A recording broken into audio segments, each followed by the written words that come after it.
ইসলামী আন্দোলন বাংলাদেশ যদি ক্ষমতায় যায়, জানি না কি উন্নয়ন করবে, তারা কি পরিমাণ উন্নয়ন করবে জানি না। তো ইসলামী আন্দোলন বাংলাদেশ যদি ক্ষমতায় যায়, তবে এতটুকু নিশ্চিত ভাবে হবে, একা কেউ কাঁদবে না। যদি কাঁদে সবাই একসাথে কাঁদবে, একা কেউ হাসবে না। যদি হাসে সবাই একত্রিত হাসবে। শুধু একা কেউ সুখ করবে না, যদি কেউ সুখ করে সবাই সম্মিলিত ভাবে সুখ করবে। একা কেউ দুঃখিত হবে না, যদি দুঃখিত হয় সবাই সম্মিলিত ভাবে।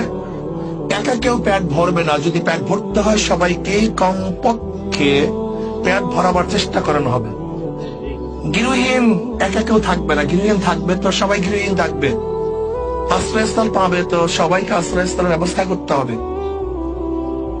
কেউ তো হাজারো কোটি টাকার বস্ত্র পরিধান করবে আর কেউ উলঙ্গ অবস্থায় রাস্তায় হাঁটবে, এটা হবে না।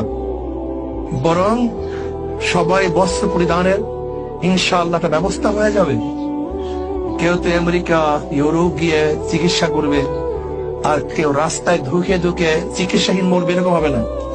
ইনশাআল্লাহ সবাইকে রাষ্ট্রের পক্ষের থেকে যথাযথভাবে চিকিৎসা করার ব্যবস্থা করা হবে। কেউ শিক্ষিত হবে আর কেউ মূর্খ থাকবে তা না।